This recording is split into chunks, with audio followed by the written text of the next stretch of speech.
All right, we're in the shop today, this morning, and we got the 6.0 going together for this truck, and got the lifters in, lifter trays, got the cam in, new backer plate, new cam gear and everything, or a cam gear. The oil pump in, got all that together on the front, got the 243 head on over here, and then got our oil pan ready to go down there. And we gotta put the lifters in on this side, get this head on, get the pan on, finish getting it together, and then we'll go ahead and pull the 6-cylinder out over here, get this thing out of here. And what I've been looking at is these mounts right here. Since I'm not really a Chevrolet guy, I don't really know a whole lot about it, but it's got a bolt that goes down into there and then the 3 bolts around it. So a day or 2 ago I bought some mounts. There was a guy on Marketplace that had these mounts, and they're TransAdapt mounts, and it looks like the top 2 bolts go there and then the bottom bolt goes there for the motor mount. But the piece that came with this kit looks, I mean, it has where the bolt goes through, has the ears on it, and then the bolt goes through this way.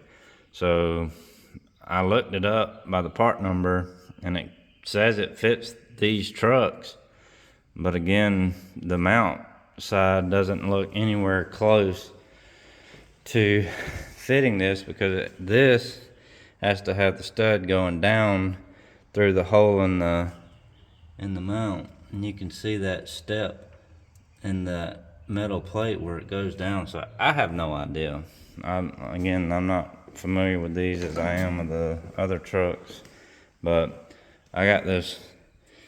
This is a TransAdapt cross member, again supposed to be for these trucks, and it has a new motor mount.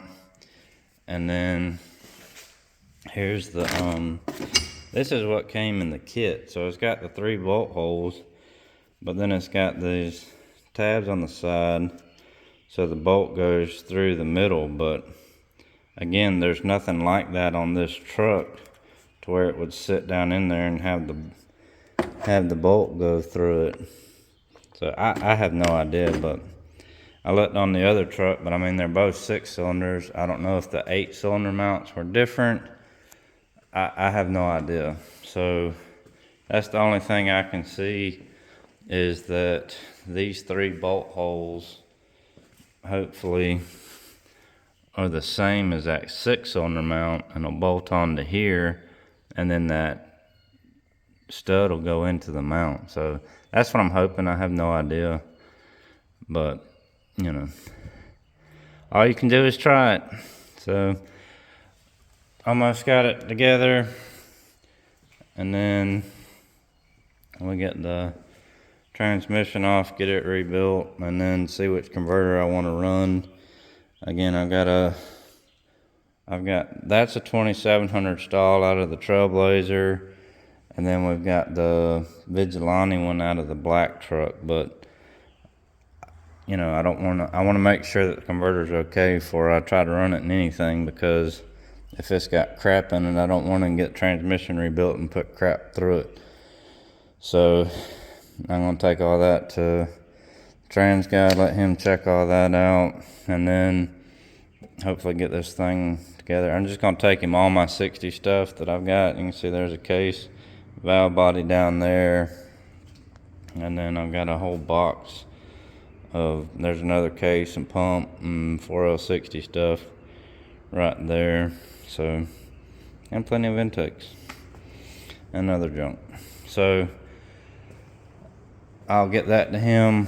Probably what I'll do is I'll keep one case. I've got another case in another building around here, so I'll probably, because I want to get this in the truck so I can go ahead and start figuring everything out as far as, you know, how or if these things, motor mounts, are going to work, and get the cross member in, see about a drive shaft, which accessories I'm going to run, Ooh, that's a good point, because it's an iron block, so it doesn't have that hole right there for the the alternator. So I've got a low mount F-body alternator that can go right here, and that's really all we're going to be running on this truck, because it doesn't have power steering, it doesn't have power anything. It's a man's truck. It takes Armstrong steering, and you better be ready to push the brakes. So speaking of brakes, my buddy dropped off what's left of the truck frame that has the 5-lug stuff, so I'll get it taken off, get the 5-lug disc brakes done on the front, and then for the rear, since this has a long trailing arm in the back, what I'm thinking is I'll just have to switch the axles and the brake parts. If it's like a Ford, where if it's an 8.8, all that stuff interchanges. So I'm hoping it's the same. Again, I don't know the GM stuff, but that'd be nice if I could just pull the cover, I assume it's C-clip. I have no idea. Pull the C-clip, pull the axles out, put the 5-lug in, get that 5-lug, and then have my 5-lug disc on the front. And I think these are 5-on-5 pattern. Of course, then I gotta find some different wheels, but these wheels don't look that bad. There's their deep dish rally wheels, they call them, or something. But the guy with the Camaro, he actually wanted them, I think, so I'm gonna try to sell them to him if I can and get a decent looking wheel for this thing. But it's coming together pretty good. Just trying to work it in between all the other projects and everything going on. We got Little Red about ready to go, and drove it down to a swap meet yesterday, trying to find a set of headers for this truck. So I drove the kids down there. They were super excited. They wanted to ride in it, and they were because the white truck I had put a center console, so this one has a jump seat, so they were all super excited that they got to ride in it. And came across a S-10 that had Yinko on the windshield, and he got on it a little bit, but then quickly realized that was the wrong thing for him to have done. Of course, the kids are tattletales. But the bed liner came out good. Scuffed it down, taped it off, and then I already threw the can away. So this is one of those roll-in bed liner. Well, I don't know if it's roll-in or not. I rolled it in. It's one of those cans I got from Walmart, and I got one of those wheels that goes on the end of a drill, and it's plastic or something, but man, that thing really took off the paint and really did a good job in prep work getting this thing ready to paint. So sanded everything down, stripped it with that brush, went over it, kept going over it, blew it out with air hose, wiped it down, blew it out with air hose, taped it off, put the first coat. And the first coat kind of, it just wasn't,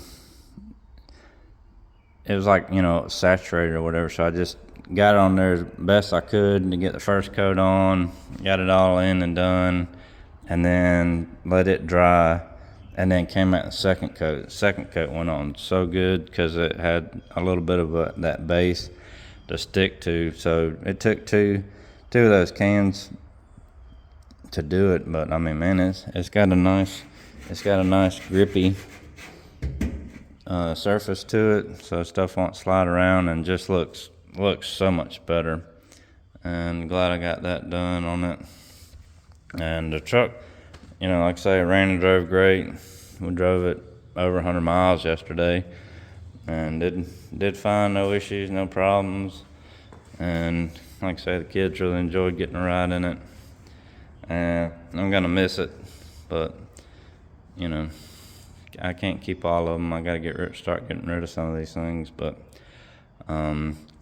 really getting excited about this one. I want to keep it running and driving as long as I can. So as soon as I get the engine together, now that I got the mounts and the cross member, I also got a a wiring harness.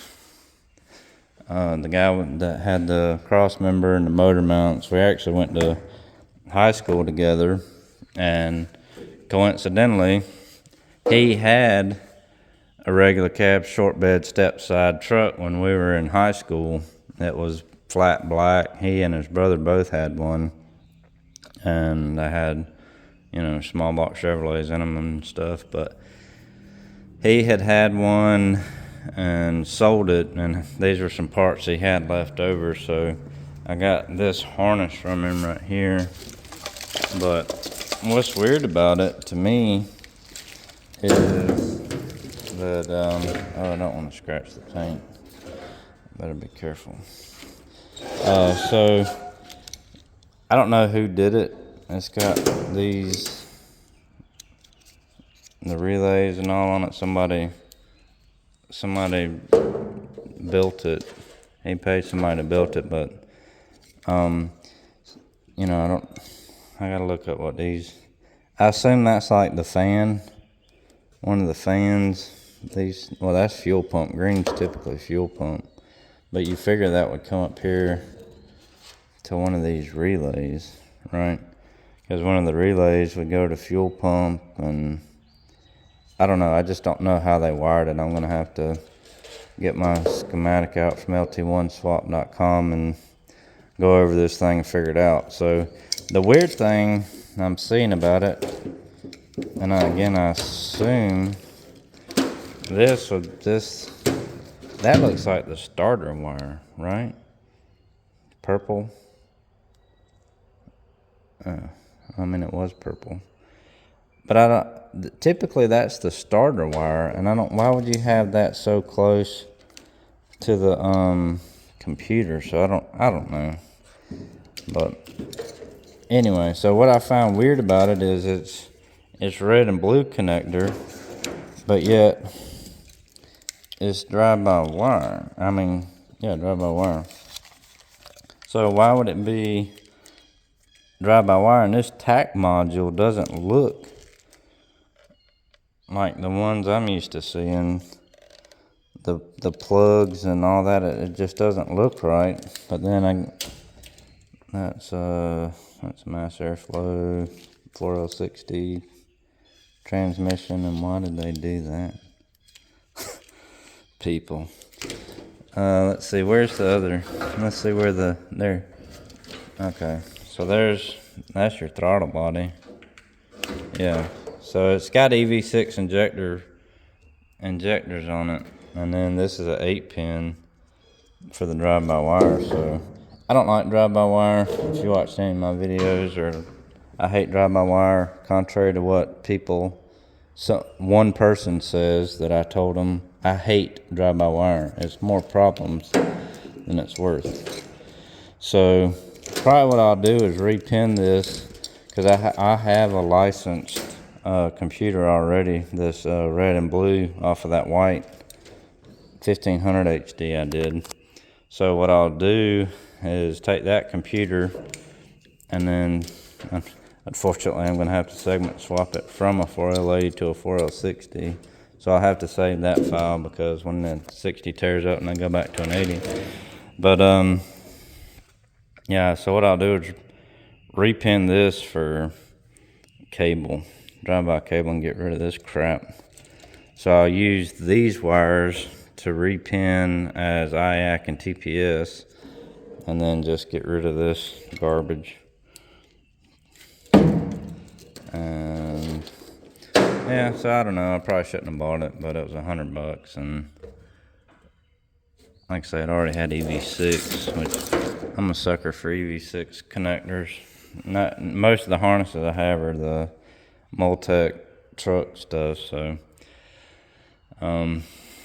but if I can get the engine in, get transmission in, start getting everything figured out, the drive shaft and radiator, hopefully this radiator should work, I hope, and get all that ready to go, and start getting it ready to run and drive with the LS. And then these gaps don't line up at all, because doors and fenders and hoods from a different truck, it looks like. I mean, obviously, because it's yellow and the bed and all is blue, so that gap's tight, and then it's just, I guess you got to take the front end off to move, to get everything. So probably what I'll do is take the fenders off, get the doors lined up, and then get everything together how it should be. Another thing I ran into was this, when I put this grilling on all there, this wasn't down far enough to hold the hood down, and I was looking at it, and I was like, well, maybe the lever's not down far enough or something. So I went out back and looked at the one and noticed that the piece under here that you pick up to operate this mechanism is different. So it's just crazy to me how different all this stuff is just from a year or two between trucks, you know. I guess that's how it was back then. It was same in Ford too. You know, even in the 90s, I swapped the engine from a 95 Explorer into a 96 and had to like cut and splice wires because it was different just from that 1 year. Everything else looked identical and it plugged in, but a couple of the wires were different. I mean, just stuff like that. But hopefully these mounts will work, and I can get this out and get that in and have this thing running with a 6.0 pretty soon.